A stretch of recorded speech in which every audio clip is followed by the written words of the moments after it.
Je lis du livre d'Exode, chapitre 24, au verset 18, ce qui suit. Moïse entra au milieu de la nuée et il monta sur la montagne. Moïse demeura sur la montagne 40 jours et 40 nuits. Prions.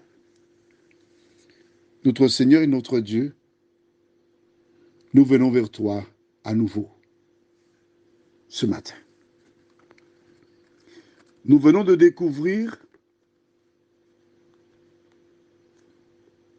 hier que le déluge fut sur la terre 40 jours et 40 nuits.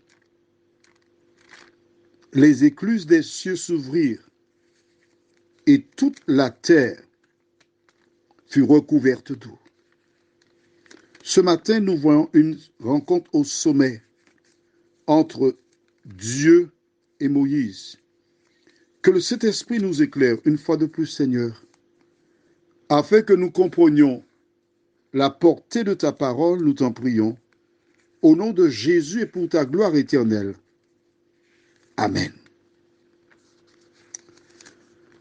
Afin de purifier la terre, Dieu envoya le déluge, nous avons vu, pendant 40 jours, 40 nuits, il s'est mis à pleuvoir.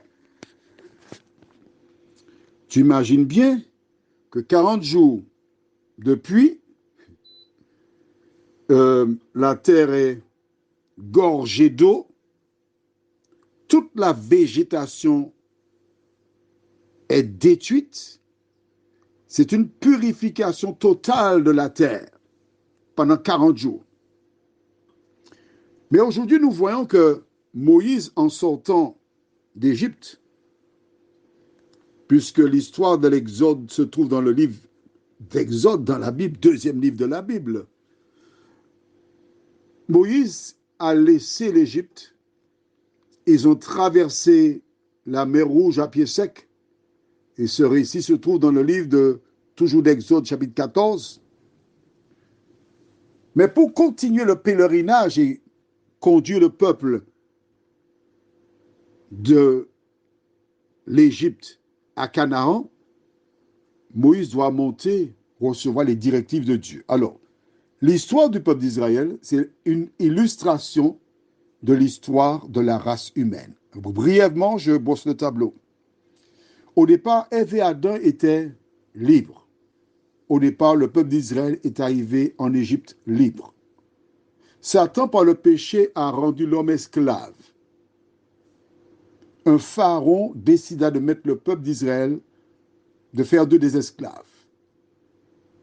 Dieu a fait la promesse qu'il y a un libérateur qui permettra à l'homme d'obtenir la victoire sur le péché et la vie éternelle. Il écrasera donc la tête du serpent. C'est Jésus, le libérateur. Pour laisser l'Égypte, Dieu a pourvu en envoyant un libérateur, en l'occurrence Moïse. Il devait traverser la mer Rouge, qui représente un baptême, pour se rendre vers la terre promise. Nous aussi, qui acceptons Jésus pour sauveur personnel, dont il est notre libérateur, nous devons passer par un baptême.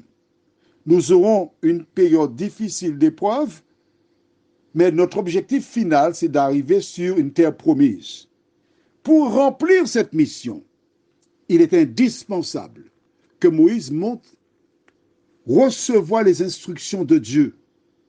Il passa 40 jours avec lui sur la montagne.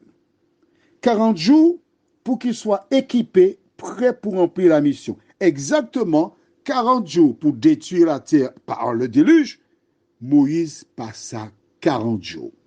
Il existe encore d'autres récits sur les 40 jours, mais nous verrons un autre 40 jours demain si Dieu nous prête vie. Mais est-ce que tu as compris que pour remplir la mission, il fallait que Moïse soit avec Dieu pendant 40 jours? Prions. Notre Seigneur, notre Dieu, les chiffres que nous trouvons dans la Bible ne sont pas anodins. Dieu a des pratiques. Merci pour ta parole. Merci de nous éclairer. Aide-nous jour après jour à suivre tes pas. Garde-nous dans ta paix, dans ta grâce. Conduis-nous dans toute la vérité, nous t'en prions. Au nom de Jésus et pour ta gloire éternelle. Amen. Je te souhaite une bonne journée sous le regard de Dieu.